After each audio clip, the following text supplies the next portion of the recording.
Good on Justin Bieber. It's called Daisies at 101.9. The Fox, sun shining. Hey, we're looking at tops of 20 degrees today. They're saying a shower or two at the moment, so enjoy the sunshine this morning. That might be around lunchtime. Only might hit certain suburbs as well. A bit of winds, not like yesterday though. Later this evening it will ease out. It's just gone 5 minutes past 7. Good morning. It's a week since the $13 million machete bins made it onto the streets of Melbourne. How's that working out? How are they going? How is that panning out? Not real well. What an absolute tragedy to wake up to yesterday morning. 2 young boys losing their lives, violently murdered with machetes. Yeah. And you would have seen the update is that if this is a case of mistaken identity, how absolutely the waste of life, the pain. And even hearing the father of one of these young boys speak out yesterday, it is beyond heartbreaking. And he himself, a security guard who's protecting people's businesses, and he said, who's protecting my child? Who was there to protect? Who is? Because I tell you what, these machete bins, let's all just call it for what it is, virtue signalling, pieces of rubbish that are just a waste of money. And after this government have cut $50 million from the police budget,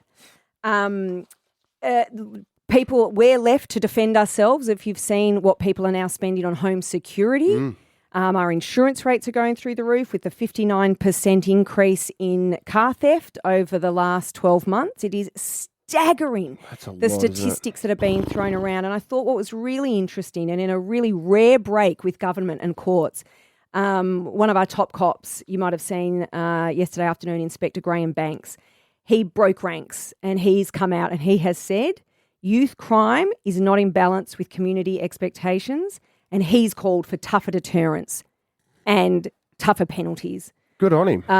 That's great, because that's what we want to hear. I thought it was really disappointing that our Premier was nowhere to be seen again. Have we? I'm about to say, we heard from Humphrey?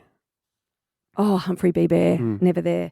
No, Energy Minister Lily D'Ambrosio, I'm not sure our Energy Minister came out yesterday, and she said the government had introduced the strongest bail laws in the country. Okay, that's rubbish. And let's just go back to that for a second, because we had our petition. We read that this morning.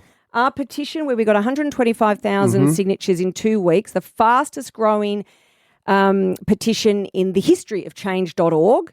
And it was so fast in Melbourne. You got behind it so passionately that our Premier asked if she could come into the studio. That's the quickest she's ever moved. Very quickly wanted to come in and talk about these laws. Well, this is interesting because in the news.com.au yesterday, one of the journos revealed that they last month attended Children's Court in Melbourne, and as they pointed out from what they saw at the Magistrates Court, the magistrates still retain the power to use discretion.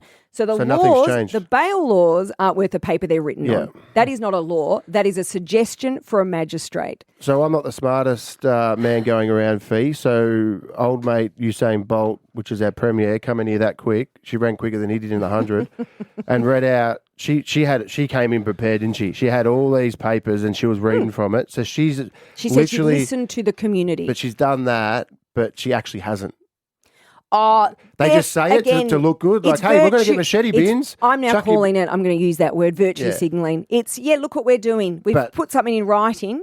It's nothing. But the laws, when you go down, nothing changed because the judge can still do what they prefer or what the law says. Yeah, the reoffenders, and they are, and we've spoken to the police officers about this, they're reoffending. They go in with their social worker and they know what to say, and then they get released and they're reoffenders. And so many of these people are reoffenders. The same with the machete bin. But the 13 million on a machete bin just after she's cut 50 million from the police budget. I would much rather that money have just gone back to the police. Yeah. Because they need it, because they're having to deal with it. And you know what? How traumatising for the police officers and the paramedics who had to attend that scene in Cobblebank. Like that, that's just those poor boys, what happened to them. It's awful. This should not be happening. Imagine and that father truth is, on Father's Day coming out and have to speak about his kid being accidentally slaughtered by a machete and as mistaken identity. Like, I know. And why aren't they in the bin? These machete bins, the idea that these reoffenders, these, criminals, they're going to go up to a police station Yeah. under lights with CCTV cameras. And go, oh, here we go. and I'm a put good citizen. Machete in a bin is laughable. It's so laughable. The stats have yet to come out for what is going in these bins because I'd love to know how many machetes are going in. Clearly not enough. And the truth is that innocent people now, let's be honest, in Melbourne, the innocent people have more to fear than the criminals. Yeah. We're on guard. We're scared, we're terrified, we don't know what's going to happen, and all we know is where's the leadership and what is their solution? Because there is a root cause too. I don't disagree with people who say, but why are these offenders, why are these young males joining the gangs? What is going on? What is the root cause? What are the government doing about that? So I'm not even seeing any suggestion that they're fixing the root cause, but putting a bin outside a police station and then a week later we've got 2 children who have been hacked to death with them. Come on. They're not here to stay, are they? They're only here for a couple of months, the bins, and then they get rid of them. But we spoke to one of the police officers, and the core root of it is there's 300 to 400 of these offenders. It's not new offenders. It's the same people. They know who they are. They know who they are. They know where they live, but they can't do anything because they know they'll just get let back out. They don't send them to prison, and there's plenty of room in prison. I think you can look at Queensland now have adult Break crime, bail, go to adult jail. time, and their crime has dropped. But then there was what was his name? There was a international. What was his name? Dr. Officer? Jason Thomas. No, he was. He's got an MBA. Anyway, he was here speaking about Victoria, the crime situation, and he said we're on a precipice here. We're on a brink. Yeah. So Melbourne.